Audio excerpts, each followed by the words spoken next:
राधे राधे भक्तों, शीतला माता का पर्व चैत्र मास में कृष्ण पक्ष की सप्तमी या अष्टमी तिथि को मनाया जाता है।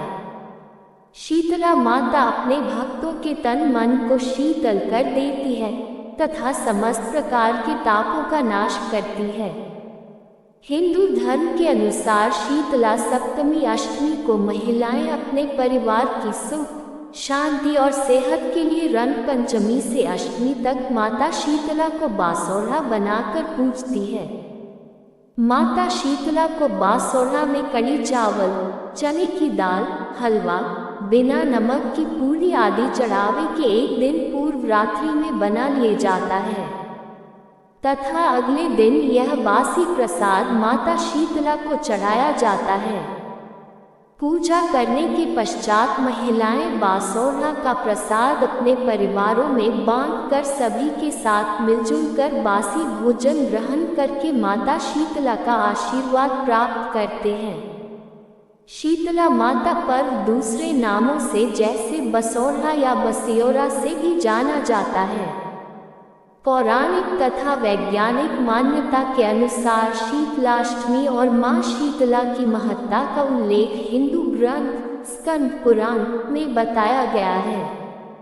ये दिन देवी शीतला को समर्पित है। हिंदू पौराणिक कथाओं के अनुसार शीतला माता चेचक, खसरा आदि की देवी के रूप में पूजी जाती है। इन्हें शक्ति के दो स्वरूप देवी दुर्गा और देवी पार्वती के अवतार के रूप में जाना जाता है। इस दिन लोग माँ शीतला का पूजन करते हैं ताकि उनके बच्चे और परिवार वाले इस तरह की बीमारियों से बचे रह सके। शीतला माता के नाम से ही स्पष्ट होता है कि यह किसी भी समस्या से राहत देने में मदद करती है। माना जाता है यदि किसी बच्चे को इस तरह की बीमारी हो जाए तो उन्हें माँ शीतला का पूजन करना चाहिए। इससे बीमारी में राहत मिलती है और समस्या जल्दी ठीक होती है। शीतला अष्टमी के दिन माँ शीतला का विधिवत पूजन करने से घर में कोई बीमारी नहीं रहती और परिवार निरोग रहता है। माँ शीतला यह व्रत वास्तव में यह एक वैज्ञानिक पर्व है। इस दिन से गर्मी की विधिवत शुरुआत होती है। ये त्योहार सांकेतिक रूप से यह बताता है कि इस दिन के बाद से बासी आहार ग्रहण नहीं करना चाहिए, गर्म पानी से नहीं नहाना चाहिए, शीतल भोजन ग्रहण करना चाहिए। माना जाता है कि चैत्र महीने से जब गर्मी प्रारंभ हो जाती है तो शरीर में अनेक प्रकार के पित्त विकार भी प्रारंभ हो जाते हैं। अतः इस समय मनुष्य को चेचक के रोगों से बचाने का शीतला सप्तमी और शीतलाष्टमी व्रत करने का चलन प्राचीन काल से चला आ रहा व्रत है। आयुर्वेद की भाषा में चेचक का ही नाम शीतला कहा गया है। अतः इस उपासना से शारीरिक शुद्ध, मानसिक पवित्रता और खान पान की सावधानियों का संदेश मिलता है। इस व्रत में चैत्र कृष्णाष्टमी के दिन शीतल पदार्थों का माँ शीतला को भोग लगाया जाता है। चेचक, गलघोटू, बड़ी माता, छोटी माता, तीव्र दाह, दुर्गंधयुक्त फोड़े, नेत्र रोग और शीतल जनित सभी प्रकार के दोष शीतला माता की आराधना पूजा से दूर हो जाएं, ऐसी प्रार्थना की जाती है। इस पूजन में शीतल जल और बासी भोजन का भोग लगाने का विधान है। शीतल जनित व्याधि से पीड़ितों के लिए यह व्रत हितकारी है। यह व्रत जहाँ मनुष्य को आध्यात्मिक रूप से मजबूत करता है, वहीं शारीरिक और मानसिक रोगों को दूर करना भी इसका उद्देश्य होता है।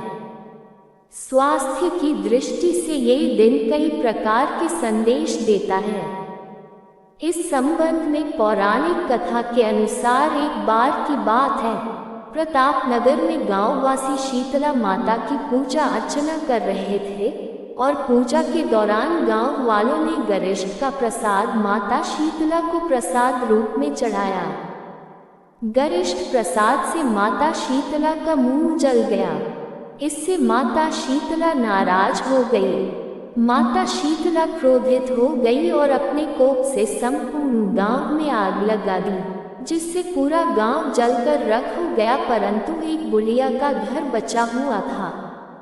गांव वालों ने जाकर उस बुढ़िया से घर ने जलने का कारण पूछा। तब बुढ़िया ने माता शीतला को प्रसाद खिलाने की बात कही और कहा कि मैंने रात को ही प्रसाद बनाकर माता को ठंडा एवं बासी प्रसाद माता को खिलाया, जिससे माता शीतला ने प्रसन्न होकर मेरे घर को जलने से बचा लिया। बुढ़िया की बात सुनकर गांव वालों ने माता शीतला से क्षमा याचना की तथा आने वाले सप्तमी अष्टमी तिथि पर उन्हें बासी प्रसाद खिलाकर माता शीतला का बसौरा पूजन किया था। तभी से माता शीतला को ठंडा या बासी भोजन चढ़ाने की चलन जारी है। आशा करती हूँ जानकारी और कथा आपको जरूर पसंद आई होगी। वीडियो को लाइक शेयर कमेंट में जय शीतला माता अवश्य लिखें। ऐसी ही अन्य नई कथाओं के लिए चैनल सब्सक्राइब अवश्य करें। धन्यवाद। राधे राधे।